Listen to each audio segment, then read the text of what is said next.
Back in September of 2021, we ranked PlayStation Studios, which is made up of 22 amazing teams, and rather than just give our opinion, we approached the subject from a non-biased perspective using a formula that accounted for quality, frequency, and a bias towards recency, as it's more indicative of where the studio's going as opposed to where they're coming from. The first thing to figure out before trying to give these studios a rating is to set out some rules. Rule number 1, no one-hit wonders. We are only going to be including studios with at least 2 games on their resume. Rule number 2, the studio needs to be fairly active, which means that only studios with at least 2 games over the past decade are going to be included. Rule number 3, there will be a recency bias, which means that their last effort means the most and carries more weight towards the studio's final score, and this will be achieved by multiplying the most recent release score by 1.1. Rule number 4, no mobile-focused studios. Here are the top 9 PlayStation studios ranked.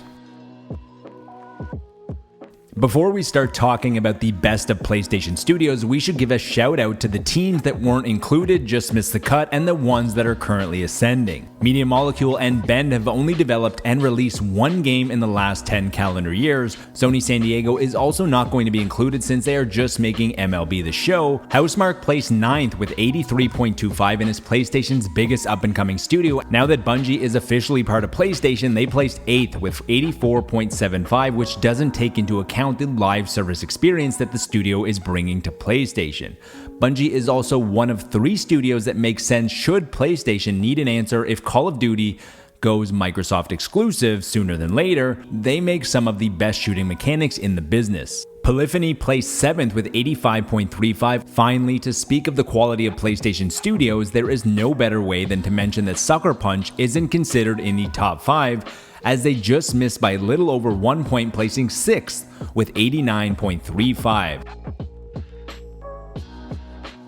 Coming in at number 5 is Team Asobi with 90.65, and if there's one studio on this list that most people would disagree with their placement, it's going to be Team Asobi. Not only was it a great trip down nostalgia lane when systems came with the game, but Astro's Playroom was much more than just a technical showpiece for the PlayStation 5. It was also full of passion from people that clearly have a deep love for all things PlayStation.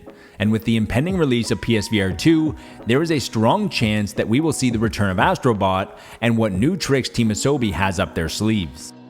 Coming in at number 4 is Insomniac Games with 90.9. The studio seems to be producing excellent games at an unbelievable rate. Insomniac also doesn't seem to be slowing down anytime soon, with Marvel's Spider-Man 2 scheduled for 2023 and Marvel's Wolverine also in development.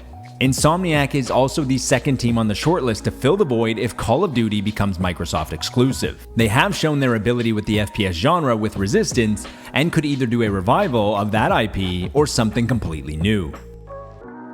Coming in at 3rd place is Guerrilla Games with 91.53. The biggest shakeup on the rankings for 2022 was Guerrilla Games moving from 5th to 3rd and just missing 2nd by fractions behind Sony Santa Monica. Horizon Forbidden West feels about as safe as you can make a sequel. With a blueprint as good as Horizon Zero Dawn, Guerrilla refined what made the original such a great time. The 3rd and final team for PlayStation that could fill the Call of Duty void is going to be Guerrilla. Back in 2004, they released Killzone on the PlayStation 2, and although Killzone never quite became the Halo killer that Sony would have liked, Guerrilla was still able to make some excellent and at the very least visually stunning games along the way. Here we are again almost 2 decades later with history repeating itself and Killzone being on the very short list of IPs that make the most sense to become a flagship PlayStation FPS. Killzone would also have a much greater chance of success this time around due to the pedigree that the studio has shown after developing the Horizon series. It will be very interesting to see where Guerrilla Games goes from here.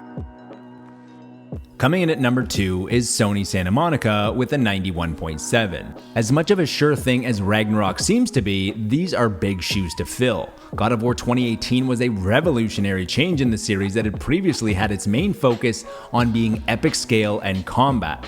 God of War 2018's primary focus was on a father-son dynamic with a Norse setting that featured all of the scale and combat that the series became known for. The revolution of Kratos did not go unnoticed, as God of War 2018 easily became the best-selling game in the series with over 10 million copies in its first year, which has led to anticipation levels for God of War Ragnarok to be through the roof.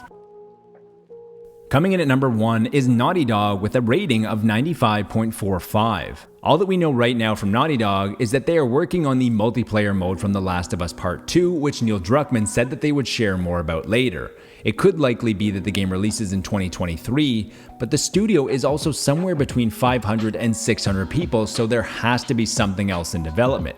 One theory we had was that since Sony didn't greenlight Ben developing the Uncharted Sully Origin game, it must have been because Naughty Dog was already doing something similar. It's not a huge surprise that Naughty Dog held on to the top spot in Sony's stable of developers. It's also a very good place to be when the lowest rated studio on our list is Housemarque with a 83.25 coming off of Returnal. Some more shifting will be expected next year with Ragnarok due out at the end of 2022, PSVR 2 likely launching in spring 2023, and Insomniac likely releasing Spider-Man 2 sometime by the end of next year. 2023 looks to be a very busy year for Sony and for PlayStation Studios. If you enjoyed this video, please consider leaving a like, leaving a comment, and subscribing if you want to see more like this.